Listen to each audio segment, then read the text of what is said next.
Live from KSAT 12, the Nightbeat starts right now. Yeah, North Texas right now getting hit by what we could see tomorrow. So when you wake up in the morning, make sure you're prepared for possible severe weather later in the day. Like we're talking hail, possibly gusty wind. Meteorologist Mia Montgomery joins us now with more. Mia. Yeah, absolutely. Speaking of those storms up in North Texas, take a look at where they are right this minute. Northeast of Dallas, crossing over the Red River into southeastern Oklahoma, and even stretching up into portions of Arkansas, approaching the Little Rock area. This all ahead of a cold front that is slowly working its way farther southbound. And as it does so and finally approaches our neck of the woods tomorrow afternoon, that's when we could see a few strong to severe thunderstorms. It's not going to be for everybody, but definitely something to think about and be prepared for into your Friday afternoon and evening plans. So here's a quick look at your futurecast. Before we can get there, I do think some scattered showers to maybe an isolated storm or two will be possible as we sleep tonight. Then after the morning commute, the rest of your Friday morning is looking to sit on the drier side. Then here comes that front. This is 3 p.m. After that, I think a few of those isolated storms will be possible across portions of the hill country, potentially approaching parts of the San Antonio area, with a little bit more storm activity possible by and after dinner time tomorrow. Now, again, as I mentioned earlier, not everybody is going to see a storm for your Friday, but where we do find some of that thunderstorm activity, we will need to monitor for some instances of large hail, as well as some strong wind gusts after 3 p.m. So keep your eyes to the sky, as well as keep your KSAT Weather Authority app handy. Additional scattered rain chances take us into the weekend. We're going to take you through it hour by hour and get you a look at that extended forecast coming up a little bit later on, guys. Mia, thank you. In other news tonight, a San Antonio woman says that she went from being an online seller to a scam victim after she agreed to get paid through a mobile payment app. Yeah, but she tells the Night Team's Patty Santos she never got that money. And as Patty learned, police say this is a growing problem. And so you've trusted this website before? Many a time, and I've never had any issues. But Patricia Doria Moreno says this time selling flower pots for $50 online became a costly ordeal. Nobody wants to get scammed. It's a bad feeling. Yeah. It's a terrible feeling. Patricia originally asked for cash, but wanted to be neighborly. Seeing no red flags, she says the sale moved from a neighborhood app to email regarding a mobile payment. I saw where he sent the money, but I didn't get the money in Cash App. He stopped it from coming through to my account. She showed us the email, a letter with no misspellings and a popular logo. But when she got a second email asking for more money, she knew something was wrong. Do you think you'll be using those mobile pay apps? No, I won't use them again. It is a common type of case that we see where we have a victim that was scammed out of some money. San Antonio police are investigating Patricia's situation, but say mobile payment app scams are a growing problem. SAPD suggests online sellers protect their identity, credit card information, and social security number. Use SAPD safe zones for face-to-face exchanges. And one more thing. If people start asking for more money, they start asking for gift cards, things like that. That should definitely raise concerns. The Better Business Bureau echoes the warning. We've seen a lot of money lost, thousands lost every year due to peer-to-peer payments. Jason Mesa with the BBB says business transactions should be done with credit cards or by invoice. He adds most mobile payment apps have zero liability policies if you're the victim of a scam. And peer-to-peer should be exactly that, friends and family only. Patty Santos, KSAT 12 News. Tonight, there are so many questions about what happened to that young woman who you see, that 17-year-old Caitlyn Nunes. Her family says that she went for a walk, but never came back home. San Antonio police say that Caitlyn was strangled to death. Her body was left in a drainage ditch on Del Oak Drive near Kruger Middle School. Now, that's less than a mile away from where she lived. That tragic discovery was made Tuesday night. Her family is struggling tonight to accept that she's gone. She wanted to become a veterinarian, and y'all took her from us too soon, 17 years old, and now her little sisters, they no longer have time with her. I'm begging you, please, somebody speak up. Somebody knows something. Now, Caitlyn's family is planning a vigil for her tomorrow night. We have those details for you on KSAT.com. Also, right now, a reward is being offered for any information on her death. If you know anything, call Crime Stoppers. The number's on your screen. It's 210-224-7867. There were bruises all over her little body. Today, day 3 in the trial of Jose Ruiz, accused of killing his girlfriend's daughter. A warning now, some of the details are difficult to listen to. 2 years after this girl, 5-year-old Mercedes Lasoya, died, we are hearing finally from one of the suspects, her own mother. Today in court, her mother laid out the abuse she says she and her boyfriend, Jose Ruiz, inflicted on her 5-year-old daughter, Mercedes. He would spank them. He would pull Mercedes' hair and cover her mouth and nose, use thumbtacks on her feet. Katrina Mendoza told jurors some of the pictures shown in court were taken actually by Ruiz on his cell phone. Graphic photos that showed Mercedes with bruises standing on thumbtacks. While jurors and those in the gallery could be heard crying, neither Mercedes' mother or her ex-boyfriend appeared to show any emotion. The mother accepted a plea deal in exchange for her testimony. She now faces up to 45 years in prison. The trial of Jose Ruiz will pick back up tomorrow morning. Another hard, emotional day expected as the medical examiner is set to take the stand. Our crews will be live streaming this trial on KSAT.com, KSAT Plus, and the KSAT YouTube page. A loss. He was a huge influence in the San Antonio and national medical community. The longtime president of UT Health San Antonio has died. Dr. William Henrich, passing away this morning at the age of 77. Now, in February, Dr. Henrich told students and staff that he would be receiving treatment for a rare form of blood cancer. Henrich had been president of UT Health San Antonio since 2009. Yeah, he may be gone, but those who know him say the legacy he leaves behind will live on forever. Today, we talked to one of his colleagues, Dr. Dina Tom. Just devastation. I don't think I've fully realized that that's happened yet. He was a personal friend and professional mentor for me. I've known him for 15, maybe longer years, since I was a medical student. And he is just loved by so many that I don't think that his spirit will leave our campus. Dr. Henrich also served as a special trustee on the Texas Biomedical Board of Trustees, Texas Biomed Board of Trustees. Its president, Dr. Larry Schlesinger, made a comment today saying in part, quote, "We have lost a giant in our community and on the national stage. Bill has been a driving force in the elevation in stature of our city's premier medical school. His leadership literally made lives better," end quote. A personal note here, I met Bill Henrich on occasion and always found him funny, caring, and infinitely invested in this community. He will be missed. Memorial services are expected to be announced soon. So now we want you to pay close attention to a picture of a little boy that we're about to show you. So we're going to bring it up now. Have you seen him? That's 2-year-old Kenji Montoya.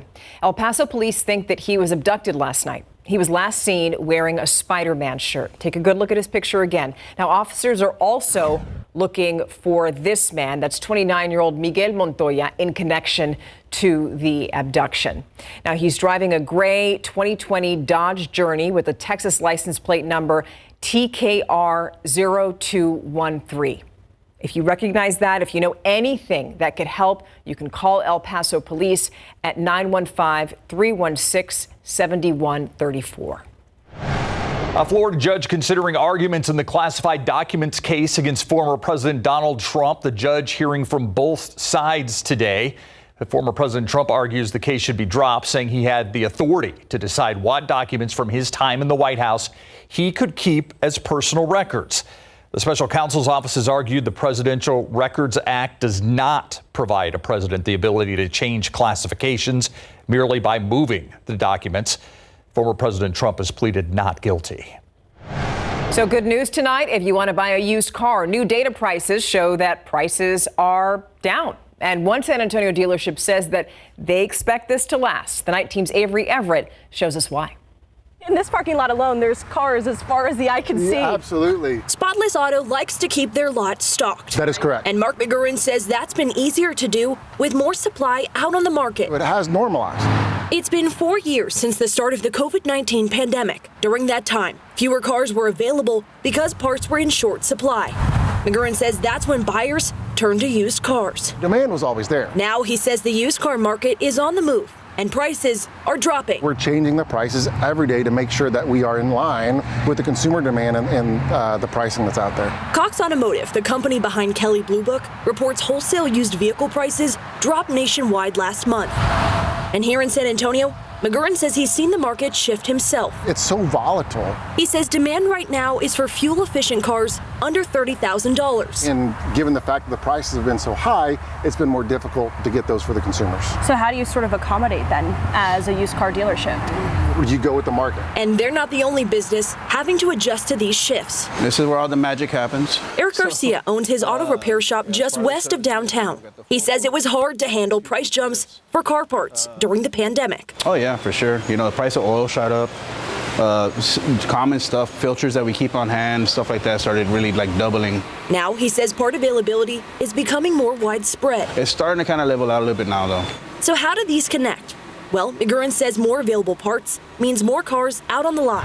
And that means costs should keep coming down. They will continue to drop. How much? I think it'll be fractional from what it was. This lot is full right now. But with these kinds of prices, McGurran says more spots might soon be empty. Avery Everett, KSAT 12 News. You may have seen him in Apollo 13 or in CSI, but chances are you probably remember him from Forrest Gump. Next on the Nightbeat, why Gary Sinise and the Lieutenant Dan Band made a stop in Military City, USA today.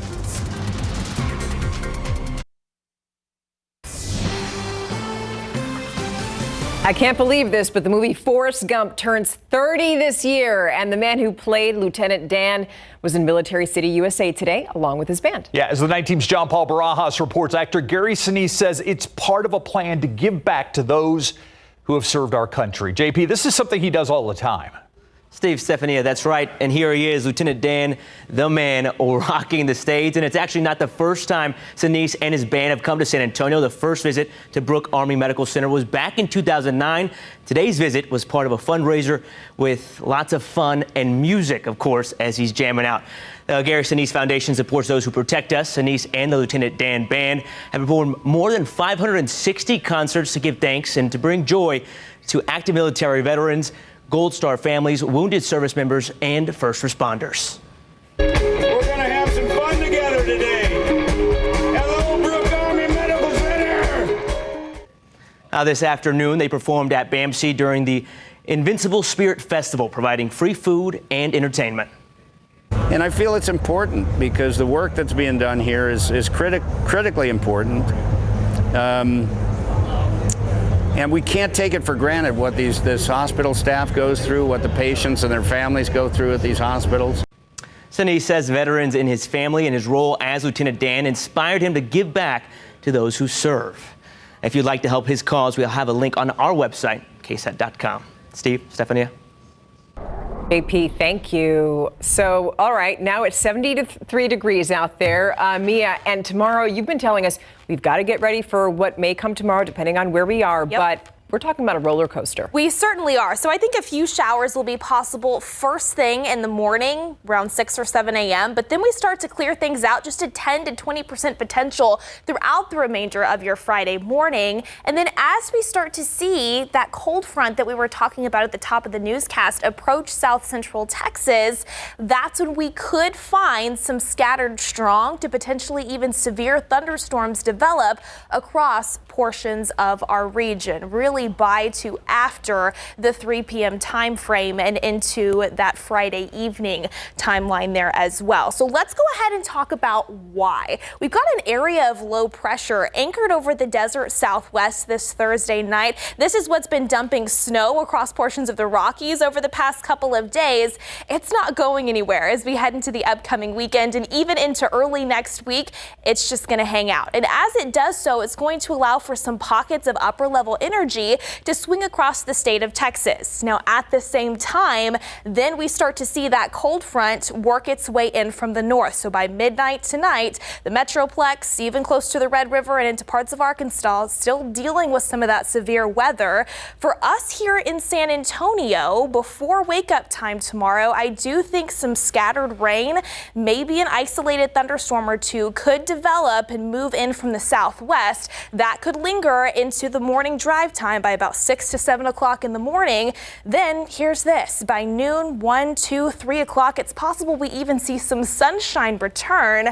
Then as that front starts to seep in, isolated thunderstorms possible by late afternoon and into the evening, 5, 6, 7 p.m. across the hill country near Kerrville, Fredericksburg, Lakey, potentially even another round of some of that activity getting up and running closer to the Rio Grande near Del Rio, Eagle Pass by 8 to 9 o'clock. It could approach the San Antonio area late Friday night. This particular model run, this is fresh data than what we showed you earlier at 6 o'clock, suggests that some of that could make it farther eastward, closing in on the I-35 corridor and Bexar County by midnight as it gradually weakens as it works its way farther off to the east. So once again, not everybody tapping into the activity, but for those that do, large hail will be something to monitor, as well as some instances of strong gusty winds and some heavy rainfall embedded within some of those thunderstorms, potentially causing a few issues out there on the roadways for those that are stepping out tomorrow night. And then after that, we're not finished with the rain chances. In fact, Saturday into Sunday, while the severe threat isn't as high, hit or miss spotty rain is expected. Notice your temperatures still muggy in the morning. The humidity is not going anywhere this weekend, starting off in the low 60s, but high temperatures a little bit cooler, closing in on that 70-degree mark before we see yet a second front move through into early Monday. That could allow temperatures to sit on the cooler than average side in the 60s early next week. But until then, it is muggy out there. You definitely felt the humidity if you walked outside today. Dew points in the upper 60s. Right now, 73 degrees here in San Antonio. There's that 30% potential here on your 12-hour forecast for a few lingering showers first thing Friday morning. Again, a few peaks of sun expected into the afternoon. I think we briefly climb into the low 80s before we see that weak front move in, and then that chance for a few strong to potentially even severe thunderstorms pop up. So cooler into this weekend, even more so into early next week. A few chilly mornings returning as well into the upper 40s and low 50s. Probably a welcome change compared to what we're seeing out there right now on live cam. Again, plenty cloudy and very muggy with temperatures slow to fall through the low 70s tonight, guys. Thank you, Mia. All right, so we saw March Madness take the Texas Longhorns last night in the Big 12 tournament. Yes. Who's still there as we go to what? The semifinals? Yeah, the semifinals tomorrow. Yeah. So it's going to be down to the Final Four. We'll show you exactly who's still standing coming up. But we're still waiting on the winner of Cincinnati and Baylor. Plus, the UTSA men's basketball team says farewell to head coach Steve Henson after 8 seasons. Details right after the break.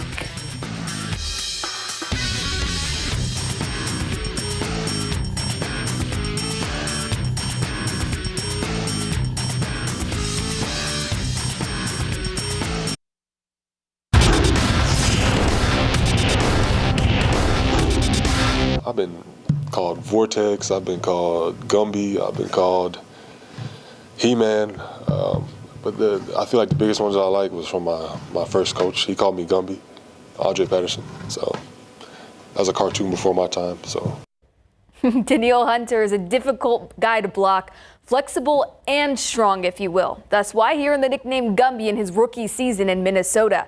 Hunter's introduction in Houston in Big Board Sports. Starting things off in Kansas City for the quarterfinal round of the Big 12 Men's Basketball Championship.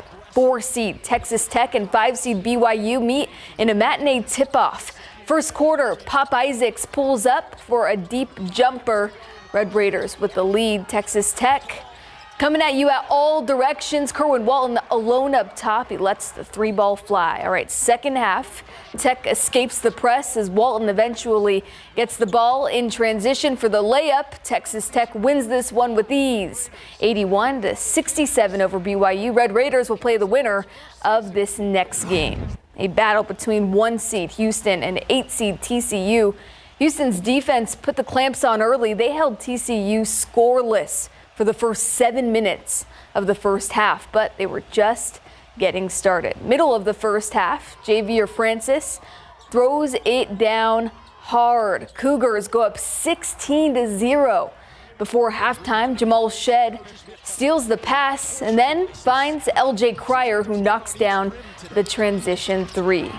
All right, second half action, Houston up 37-18, and Shed drains the corner three, and the nation's top-ranked Cougars win 60-45, and they'll play Texas Tech in the semifinals tomorrow at 6. And on the other side, it's Iowa State playing the winner of Baylor and Cincy.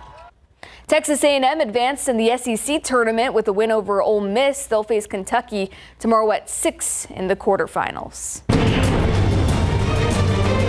Yesterday, the UTSA men's basketball team was knocked out of the first round of the AAC tournament by Temple. And today, the university announced it will not renew head coach Steve Henson's contract after 8 seasons. UTSA just wrapped up an 11-21 campaign in the school's first year as a member of the American Athletic Conference. Henson went 110-144 in his tenure. Associate coach Mike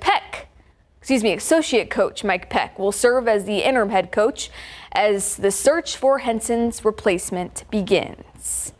Well, the Houston Texans are reuniting one of the best pass rushers in the NFL with his hometown. Danielle Hunter was born in Jamaica but grew up just outside of Houston in Katy, Texas. And coming off of a career year where he had 16.5 sacks, 2 passes defense, 4 forced fumbles, 83 tackles and 22 QB hits, Hunter was due for a big payday. His former team, the Vikings, didn't do it, but the Texans did, and now we get to see Hunter alongside last year's 3rd overall pick, Will Anderson Jr. Oh man, that kid right there. I mean, he's exciting, you know. Has a lot of tools. I was with him earlier, and he just can't stop jumping. How eager he is to just go out there and just rush the passer together. Very good kid. I'm excited to just be able to go out there and teach him a lot of things that I know and help him become a better player. And by the way, Hunter will wear number 55. He wore 99 in Minnesota, but he doesn't want to mess with J.J. Watt's former number. All right, we're talking SAFC when we come back.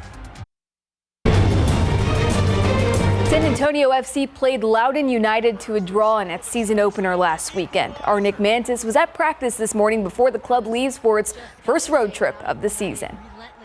Well, it's a very focused practice here this morning, Mary, as SAFC is looking to move on and move forward after that frustrating first match. One of the things that they kept telling us was that there's a lot of lessons that they learned that they hope to take with them into their first road trip. Yeah, obviously, I mean, as a goalkeeper, you never like to concede a goal. And of course, especially giving up a late goal like that is just very disappointing. But at the end of the day, we just have to kind of turn the page. It's still, like I said, very early in the season, so we can't let this result affect our mentality or affect us going forward. So it's about getting a good result now in Tampa and moving on. This will be the first time that SAFC gets to go up against its former goalkeeper, Jordan Farr. It should be fun playing against him. We're definitely looking forward to that, and talked to him over the course of the preseason. So we're looking forward to the matchup with each other. We all love Jordan, and I'm happy that he's in a good situation. And again, it's another one like our club. It's one of the best clubs in the league. I'm happy for him and his family, but we're going there to play Tampa. We're not going there to play Jordan. Another thing that's going to be interesting to see this weekend, Mary, is how SAFC does against the Tampa Bay Rowdies home crowd in their home opener. It's going to be wild out there in St. Pete.